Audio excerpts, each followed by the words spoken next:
La Torre Reina Moro, también llamada de Santa Ana, formaba parte del conjunto de un conjunto de murallas y torres que fortificaban la segunda albacara del castillo islámico de Cullera. De planta rectangular con la base de tanto andamiento, fue construida con una técnica de tapal sobre embasamiento de mampostería hacia el siglo XII. Parece ser que esta torre constituyó en árabe puerta de la albacara, un resistente íntegro en recodo que permitía el acceso al segundo recinto fortificado del castillo. Estas torres que estan així servien, per a vigilar la ciutat. També avisaven d'atacs si venia algú, també s'amagaven. Els moros cabrons. Venían coloms ahí. Con el tiempo, la torre irá perdiendo su función defensiva desde 1631. Se habilitará como ermita, primero bajo la advocación del arcángel San Rafael y después dedicada a Santa Ana. Así, el interior de la torre quedará dividido en dos estancias superpuestas y comunicadas por una escalera de racol. En la parte inferior se sitúa la ermita propiamente dicha, el sencillo acceso con portal adinteriorado, el altar y el retablo dedicado a Santa Ana, conversado actualmente con el Ayuntamiento de Cullera, tras que en el piso superior se encontraba la vivienda del ermitaño. Hoy se puede visitar la torre para descubrir cómo fue construida, su transformación de ermita y el proceso de restauración.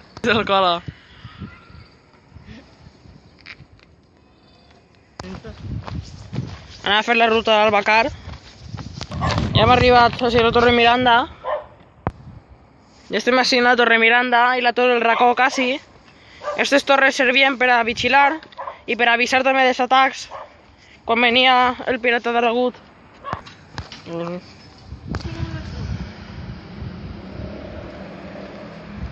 Aquesta es diu Torre Miranda. Anem a fer la ruta d'Albacar. A veure totes les torres que servien de vigilància. La Torre Miranda forma part del recinte fortificat conegut com el segon Albacar, que s'estenia pel vessant sud de la muntanya de Cullera, a les faldes de la fortalesa superior. En el conjunt del segon Albacar, esta torre és destacada per situada a menor altura que la resta, en l'extrem més meridional de la muntanya. És un esperó. La torre és de planta quadrangular, amb unes dimensions de 6,24 per 5,30 metres, i va ser realitzada amb la tècnica de tapiera en pedra. És conservada parcialment el basament o escarpat i part d'un cos principal, encara que es desconeix quina altura original del remat.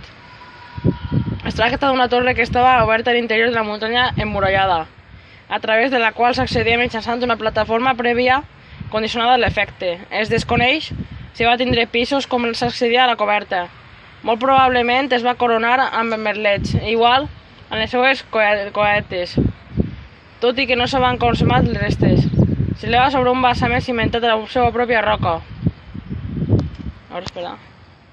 La construcció més antiga oculta per la fàbrica actual se situaria cronològicament al voltant del segle XI i es correspondria al primer moment de la fortificació del segon Albacar del castell de Cullera.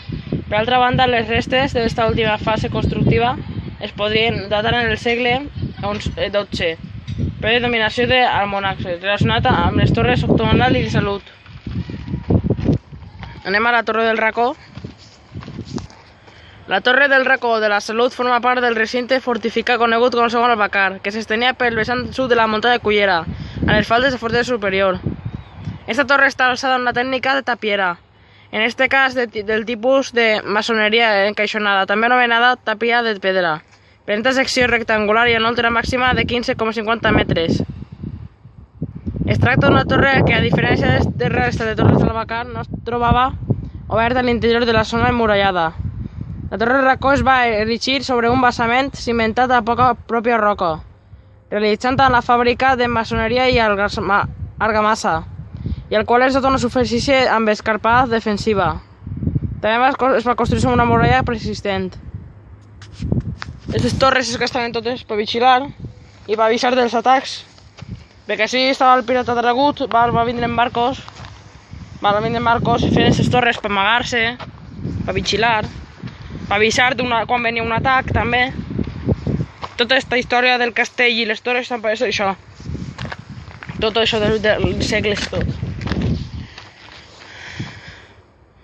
Això és la torre Racó, també es diu de la Salut. Vols dir-li dos noms. Ara anem a veure la torre esmotxada, que es diu, que està allí. Allà dalt està el santuari i el castell. Ahí està la torre octogonal.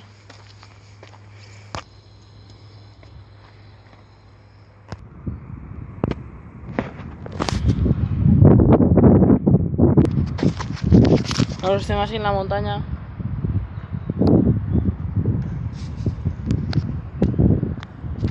Això és un tros de muralla que sobra, val? Del segon Albacar. Sobra un tros de muralla. Això no és una torre, és un tros de muralla. Anem a veure la torre esmotxada. Així és el segon Albacar i així dalt és el primer. Perquè aquesta paret, aquesta muralla, els separa els Albacars. Així està, això és la torre esmotxada, val? Ho fica així. Anem a veure ara l'octogonal. Està ahí l'octogonal. Que anem per així la muntanya. Estem fent quasi l'octogonal. I ara és Sant Antoni ahí. Allí està la desembocadura del Xúquer, ara ho veurem. L'anomenada torre octogonal forma part del recinte fortificat conegut com el segon Albacar, que s'estenia pel vessant sud de la muntanya de Cullera, a les faldes de la fortalesa superior. La torre destaca per ser l'única del recinte de la forma poligonal, i és l'únic exemple de torre de planta en octògon de la Comunitat Valenciana, i dels pocs que es troben en la península ibèrica amb cronòstica islàmica.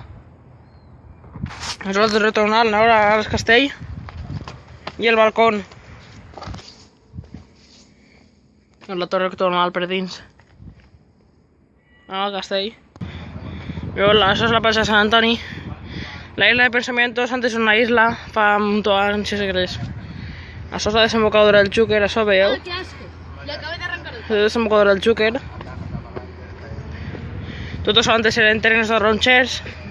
I ara finques, així són els canyons que bombardejaven. El pirata l'ha degut per a que no se'n vinguera.